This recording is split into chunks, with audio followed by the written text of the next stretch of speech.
Il 30% degli imprenditori comincia a guardare con fiducia al futuro. È la tendenza dell'indagine trimestrale di Unioncamere che ha presentato i dati inerenti alla produttività e la produzione. Vediamo alcuni dati. L'export salva il Friuli Venezia Giulia e in alcuni settori si vede un po' di luce.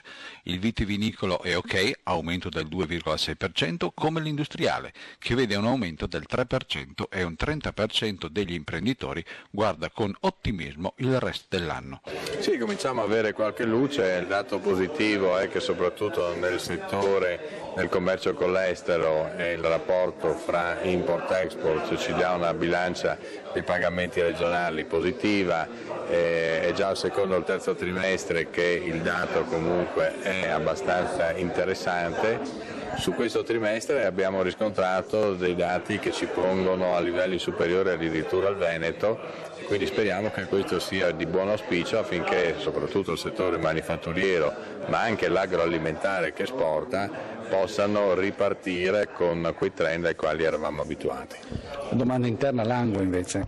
Mercato interno langue, voglio ricordare che oltre l'80% del PIL del nostro paese è sul mercato interno, quindi vuol dire che il commercio langue, gli investimenti interni e in particolar modo le costruzioni languono e questo è un fatto fisiologico all'interno del nostro sistema. Se il sistema non riparte, se non ci dà una capacità maggiore all'interno delle buste paga dei dipendenti e quant'altro, se non si abbassa la fiscalità e tutto quello che sappiamo benissimo, il mercato interno sarà molto difficile che riparta con una energia tale da portare il PIL del nostro paese oltre quegli asfittici 0,6-0,8 che sono previsti.